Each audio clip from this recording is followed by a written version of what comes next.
أيه السلام عليكم ورحمة الله وبركاته.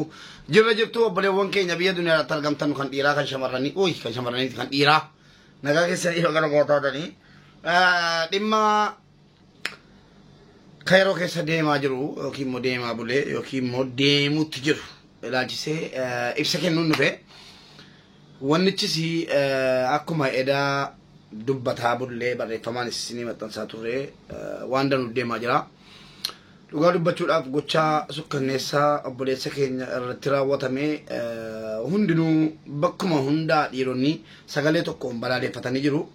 Hedduu isin galateeffannaa gariin immoo dubbii Aliyyii gaddaatiif an baay'ee mufadhee irratti dubbadhee irratti dallanee waan tokko tokko dabarseen ture.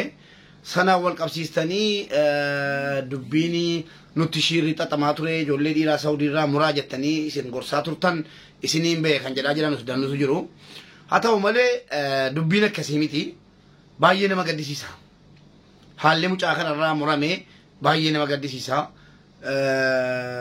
Gariin murtee nyaatte jedha, gariin murtee saree jalatti gatte jedha, gariin zubaalaa keessa buufte jedha.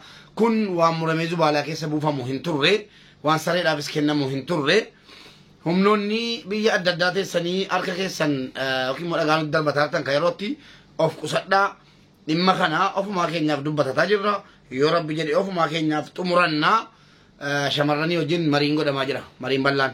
Haa ta'u malee namoonni sobaa wanni kun sobaa ajandaadha jettanu wanni kun dhugaadha. Dhugaan dhugaadha.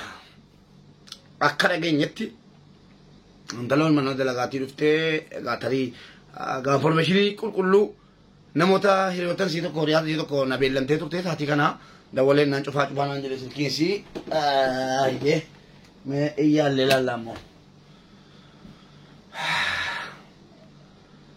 hiriyaan sii na beellamtee turte cufaa naan jedhe bilbilisi akkasiin jettetti hiriyaan boleetti keenya akkasiin himaa jirtutti ijaazaa yeroo isiin baatu waa dhadhagaattee jirti yeroo isiin mana dalagaa jirtu cufaa jedha ammasitti nan dubbadha ammasitti banattutti. Inna ijaazaa yeroo isiin baatu waa dhadhagaattee quffatteetti waan ta'eef billaa addisii billaa haaraa bitattee qarfattee maal jettee ijaazaa buutee yeroo ijaazaa buutu akkuma ergasiitii uffata halkanii uffattee innis uffata halkanii isaa uffatee yeroo bakka ciisichaa gahamu wanni isa mudate obboleessa keenya mudate akka ergasii ijaazaatu hin taane waa biraa ta'ee argame jechuudha. Kanuma isinitti rarraatee kutuudha jalqabdee qixxeedhaan geesse ofirratti argee iyyee sana booddee birmannaa ijoollee mana ijaazaa maal ijoollee mana keessa jiru saaloonii taa'aa gadiin irra rafaa kilaasii sana dhaqanii tuman jennaan akkuma ta'etti daa'imee dhaqee kilaasii sana banee mana yaalaa dhaqee mana yaalaa tokkotti dadhabamee mana yaalaa kan biraatti darbee walitti hodhamaa jira yoo danda'ame jechuudha. Dubbiin dhugaanii kana namoonni hedduun immoo bakka biraa teessanii maaloodha maal ajandaa nu godhachuu hin barbaadina. Isinii galee ajandaa nu godhachuu hin barbaadina. Wanni kuni waan fokkisaadha. Dhugaa Rabbii dubbachuudhaaf akkuma ergasii shamarran irraa dubbataa jirru dhiira irraas hin dubbanne jechuudha. Dhiirri obboleessa keessanii, gaachana keessanii, abbaa keessanii, waa hunda keessanii dhiirris. Yeroo shamarran jennu dhiirri lakkii waa tokko faayidaa hin qabu jechuu keenyaa miti jedhana.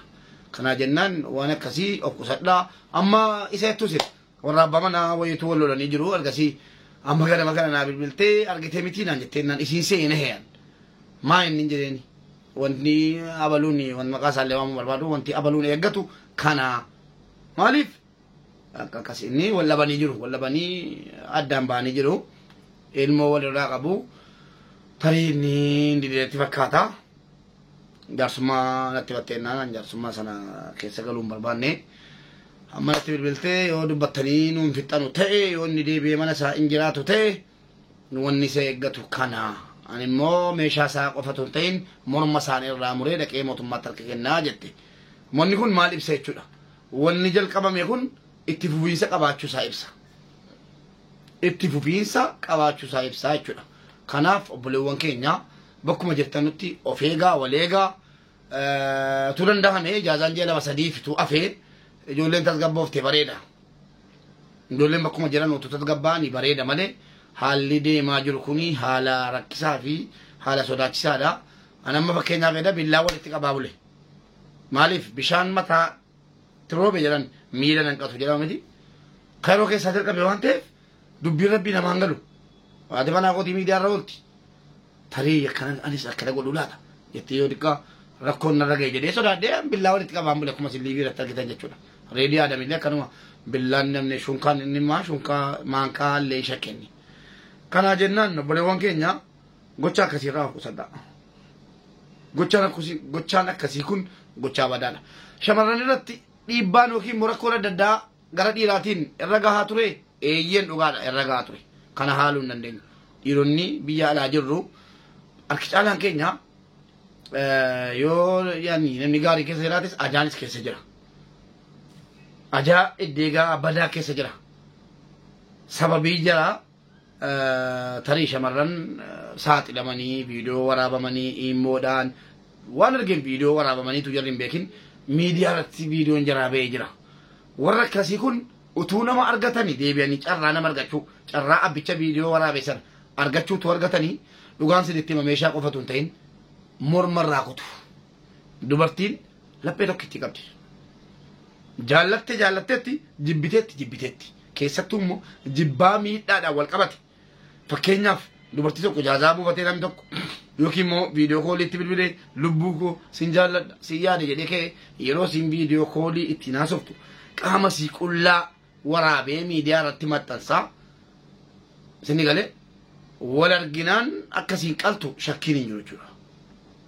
Laa shakka fi seedhan sana araboonni laa shakka fi seedhan sana kanaa jennaan obboleewwan keenya warri dhiiraas tasgabbii godhadhaa wanni kun waan dhaabbatu miti zaachaan jammareera bakka hunda akkuma gargaartan poostiin zaachaan danatee dhagatiteet bakkuma jirtanitti of eegaa rabbi sin eegu siniin jedhaa shamarran keenyaaf immoo ergaanan dhaamuu barbaadu tokko yoo jiraate yaa shamarran tasgabbaa akkasii miti akkasiin godhina wanni kun waan fokkotaadha meeshaa namaa muruu jechuun dhala dhabsiisuu jechuudha dhala dhabsiisuu jechuun immoo eenyutti mootummaa isa kamitti wassafamtu laata nama kolaasuu jechuudha kun nama kolaasuu jechuudha namoonni tokko xaharamee akkasii namni xaharamee nan akkas ajandaa godhatanii lakkii kun waa dubartiin haati mana namaa eessatti nama xaharti kanaa miti dubbiin gariin immoo siyaasaa wal qabsiisee intalli bilchiginnaadha inni immoo bilchiginnaan deeggaru kanaa wal labanii kan jedhu jira